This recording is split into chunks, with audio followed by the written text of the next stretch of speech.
Let's have a grown folks conversation about something that too many people suffer through in silence: the mental and emotional fallout of working under poor leadership.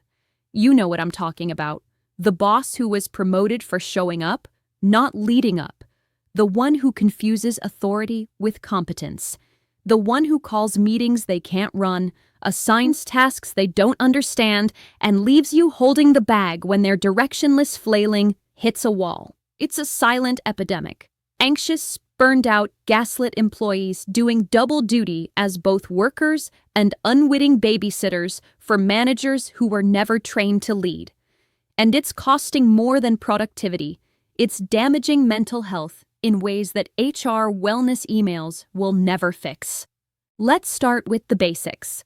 Leadership is not a personality trait, it's a skill set. But in too many organizations, people are thrown into managerial roles without even a passing glance at leadership training. No coaching on conflict resolution, no insight on team dynamics, no development in emotional intelligence. They're just told, "Congrats, you're in charge now," as if a new title bestows wisdom by osmosis. What happens next? Employees are left in chaos. Tasks are assigned with no clarity. Feedback is inconsistent or weaponized. Expectations shift like sand in a storm. And the team, who often know the work better than the manager, are left spinning their wheels, walking on eggshells, and internalizing the stress. Over time, this erodes self-esteem, creates chronic anxiety, and sows deep distrust. In short, it makes people sick. When managers don't know who they're leading, it leads to frustration and damages relationships.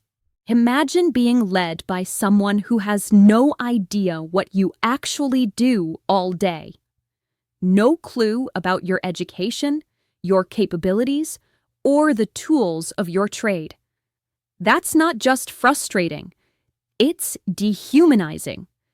It leaves employees feeling invisible, unappreciated, and misunderstood. Poorly informed managers can't advocate for their teams, can't offer real support, and are often threatened by the very expertise they don't possess. So what do? They micromanage. They question decisions without understanding the work. They hoard credit when things go right and scatter blame when they don't. It's a recipe for exhaustion. Employees either become hypervigilant, always bracing for the next misguided critique, or they disengage entirely, numbed by futility. Both outcomes are devastating to mental health. Disorganization, a managerial mental health hazard. A disorganized manager is not a harmless quirk, it's a destabilizer. Disorganization trickles down fast. Missed deadlines, double-booked calendars, unclear roles, shifting priorities. And guess who picks up the pieces? The team. This constant scrambling keeps employees in survival mode. There's no room for strategic thinking, personal development, or even a proper lunch break. People feel like they're always behind, always catching up, always failing, even when they're doing their best. That chronic stress builds up, manifesting as fatigue, insomnia, depression, and burnout. Insecure management is the silent organizational saboteur. Insecurity in leadership doesn't just bruise egos, it threatens entire workplaces. Here are 5 traits of insecure managers and how they affect their teams. 1. Micromanagement. Insecure leaders can't trust anyone else's judgment. So, they nitpick and hover. This stifles creativity, crushes autonomy, and signals that you're not trusted to do your job. 2. Credit hoarding. They claim wins as their own but never shield the team from losses. This breeds resentment and demoralizes high-performing employees who see no reward for their efforts. 3. Blame shifting. Insecure leaders dodge accountability. They scapegoat subordinates to protect their own image, often leaving team members feeling isolated and unfairly targeted. 4. avoidance of tough conversations. Insecurity means conflict is scary, so issues fester. Underperformers are never addressed, and good employees feel like their concerns don't matter. 5. Sabotage of high performers. The insecure manager sees talent as a threat, so instead of nurturing rising stars, they suppress them. Talented employees are overlooked, overburdened, or even pushed out. The damage is deep. Not only do teams become emotionally drained, but organizations hemorrhage talent, stifle innovation, and build cultures rooted in fear. If you're working under poor or insecure leadership, the situation might not change anytime soon. But you can protect your peace. Here's how. Number 1. Document everything. Keep records of communications, task assignments, and feedback. It's your safety net and your sanity check. Number 2. Set boundaries. You are allowed to log off.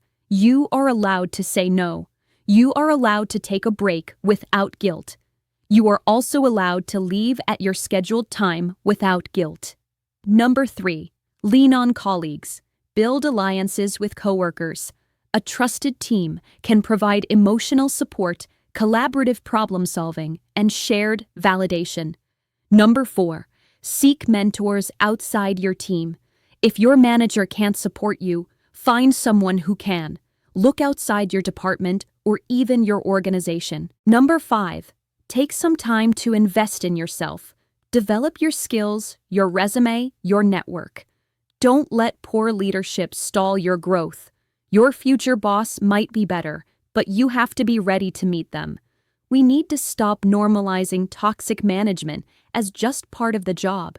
Poor leadership is not just inefficient, it's dangerous. It's time we stopped accepting burnout as a badge of honor and start demanding workplaces where competence, care, and clarity are non-negotiable. And until the workplace catches up, protect your peace like your life depends on it. Because some days it just might. This is Sensible Sue signing off and calling it like it is because someone has to.